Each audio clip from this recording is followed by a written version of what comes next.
tumutulo sa bubong, ngayon pa lamang, tapala na! Okay. At syempre, tayo'y kakain. Kakain tayo! Menu na swak sa budget. Winner sa panlasa ng family. Narito na sa Winnie's Kitchenette. Winnie's Kitchenette. Ayan, bukas na ang ating kitchen. Ngayon, parang ang lakas ng amoy ng sibuyas. Ang lulutuin natin, ay tanungin na natin ang ating guest kusinero para sa araw na ito mula sa Cafe Alnardo. Tama ba ako? Si Jeric Rotap. Hello, Jeric! Yes, Ben? Hello po, Tita Winnie. Ay, hi! Good morning po. Good morning! Welcome to Win Today. Ano bang hinanda nyo sa amin for today? Unang-una po, gusto ko lang po magpasalamat sa opportunity Naku na, naman to, pasalamat. na sa pag-invite sa akin. It's our pleasure. Ang hinanda po namin ngayon ay yung Mr. Khabib Shawarma po. Mr. Khabib Shawarma. Shawarma. Ay, alam mo yung shawarma na yan, noong unang panahon meron na yan. Na 80s pa lang, dyan sa Yum Yum 3 sa Rustans. Una ko na-experience yan. Pero ngayon, kakaiba na rin naman ang itsura ng mga shawarma. Mga rap-rap na ang tawag. Ano? Yes po, ma'am. Jeric. Apo. Okay, so paano pinapasarap ang shawarma ng Cafe Alnardo? Unang-una po, yung sa po namin, sa beef po. Okay. May hinahalo po kaming special powder para mapasarap po siya. So, paano bang ginagawa nyo doon sa may giniling na, ano Apo. ba mga sangkap muna ang kailangan natin, Be? Sige. First po, ground beef. Okay. Tapos nag-a-add lang po kami ng yung shawarma mix po na powder. Okay. Then oyster sauce po.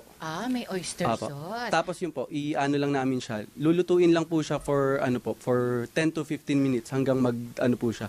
mag-brown. Igigisa, Be? Apo, yes po. Igigisa Apo. muna Igigisa lang po. si ground beef. Apo. Okay. Tapos lalagyan ng mga Yung pampalasa na pampalasa sinabi mo. po. Apo. Okay. Pagkatapos, dahil luto na si beef, gaano Apo. katagal pala ang pagluto kay beef? Lang po, mga 15 minutes lang po. 15 Apo. minutes lang. Ganun lang din po siya kabilis.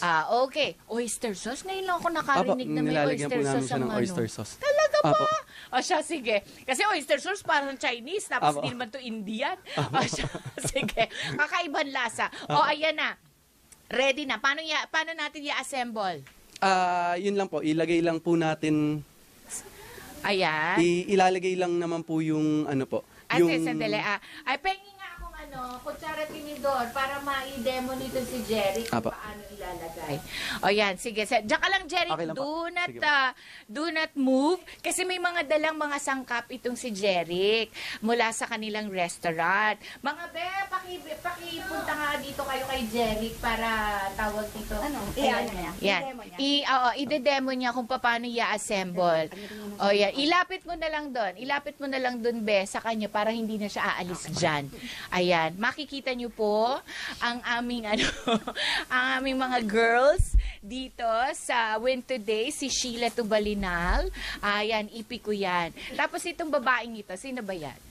Si Jessica. Ayun. Dali, kaya pakita mo nga sila para naman makita nila kung paano nagtatrabaho ang ating mga bebe. Ayan. Jeric, i-explain mo nga, pakita mo isa-isa. Apo. Ano ba yung mga nasa harap mo? Yung na isang malinggit, yan yung giniling na Apo, ito po niluto yung nyo. yung ground beef po. Yan. Ground beef. Tapos, meron tayong onion. Onion po, ito po yung Ayun, onion. Tapos, Cucumber.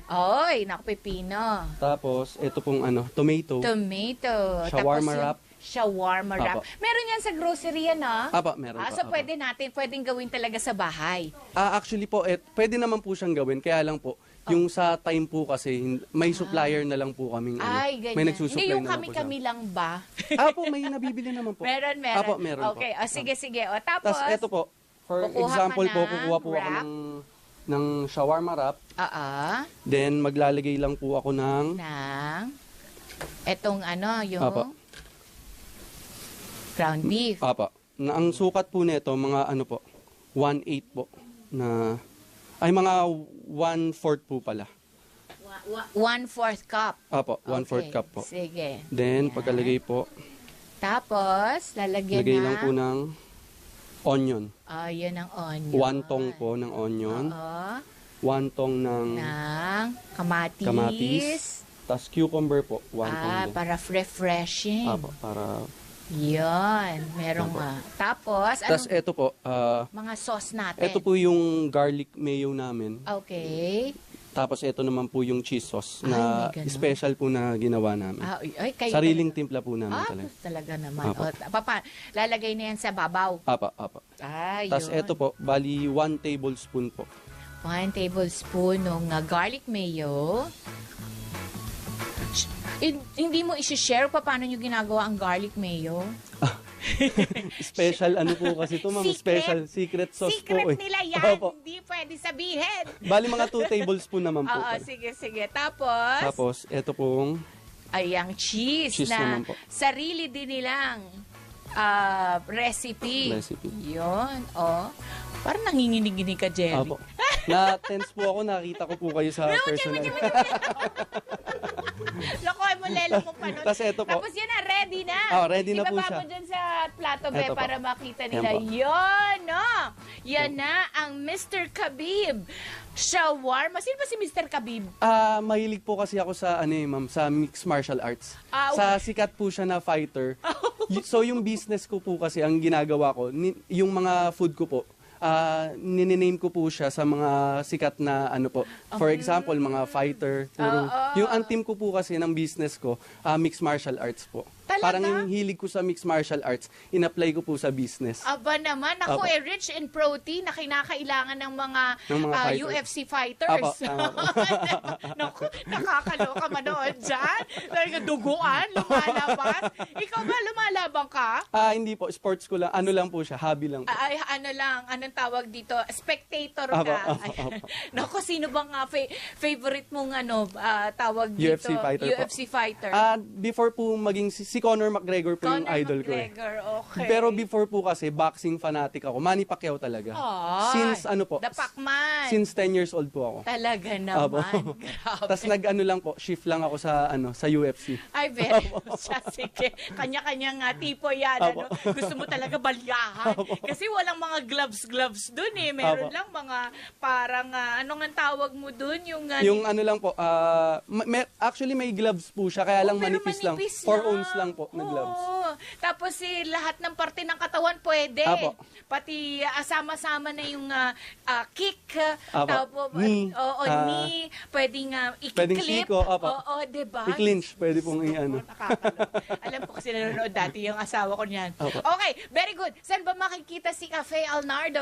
Dito lang po sa may Sampaloc, Manila, sa 1880 Dapitan Street Corner, Iquintos, Sampaloc, Manila. Malapit kayo sa UST. Apo, malapit po. Apo. Puntahan ng mga estudyante. Yes po, opo. Ay, yan naman. Teka, kung mag-order ba naman ng mga estudyante ng UST dyan, affordable. Affordable, ma'am. Promise? Ano lang po siya, 120 pesos yung yung shawarma wrap.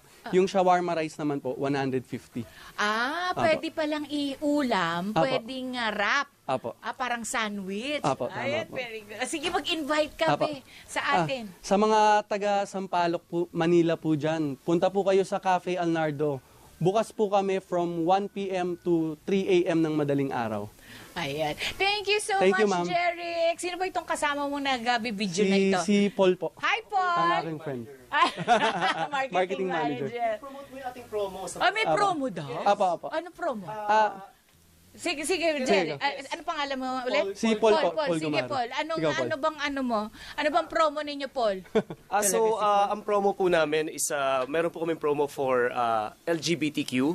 Okay. We offer 15% discount sa mga LGBTQ, plantitos and plantitas. Sa mga, yes po, sa mga ano po, animal lovers. Ganun. Meron po tayong 15% kasi Cafe Alnardo po believes in the diversity yung mga religious diversity and then even yung mga sa pag-respect sa rights ng mga LGBTQ. Oo, At walang discrimination. walang discrimination. Yan po. Kaya po, kung mapapansin po ninyo, animal friendly po ang Cafe Alnardo. Pwede kayo Apo. magdala ng mga Yes po. hayop. Pwede po kayo magdala ng mga... May treats din kayo sa mga pets? Wala pa. pa, pero welcome po kasi sa amin ano po kasi ako dog lover po. Oh, yun. So, welcome po sa amin yung mga may dalang aso. You also have to, you could include that as Apo. parang freebie na if you bring your pet, meron kaming libreng choose. Oh, Apo, diba? pwede Why po. not coconut? Apo, totoo. Diba? Teka muna, paano mapapatunayan na LGBTQ ako at saka pet lover ako at saka plantito-plantita ako? Actually, pwede naman po nilang Sabihin sabihin lang? po nila na Apo, ganun gusto lang nila po. Paano kung hindi totoo? Kasi po kami, ang customer service po kasi namin, doon talaga ako, ma'am, nag-ano po. Kahit sabihin, basta sabihin lang sa amin na, Ganon? matik na po yun eh. Konsensya nyo na Apo. lang yun. Magsakot kayo sa karma. Diba? Okay, yes, At Tito Winnie, kahit po Paul. yung mga nag-celebrate po ng mga anniversaries nila, yung mga mag-boyfriend and girlfriend, 15% po. Mega, Even po yung mga broken-hearted. Totoo po yan. Sabi ko sa kanya, pakita nyo lang yung last message ninyo ng jowa ninyo na, break na tayo. Talaga to si Paul, ang daming gimmick sa katan. Mabuti naman siya napili mo Apo, marketing. magaling po siyang marketing Ang daming manager. gimmick. Maraming Opo. salamat, guys. Thank Thank you you po. so much. Thank you, Tita Winnie. Thank you, Tita. It's Thank an honor and a pleasure po. Usus! No? Ako lang to, ha? Ako lang to. Napo. Paul and Jeric mula sa Cafe Alnardo. Look them up. Nandyan lang sila sa may, Sampaloc, Maynila, sa may tabi na, sa Dapitan, sa may UST, no? Tama Apo, ako? malapit po sa UST. Malapit sa Apo. UST. Maraming Thank you, salamat ma'am. sa inyo, guys. And thank you for the, inyong Mr. Khabib shawarma. Thank you po. Thank you, Tita. you! Up next, ang ating talakayan tungkol sa 1,000 Palengke Challenge sa ating Win Today.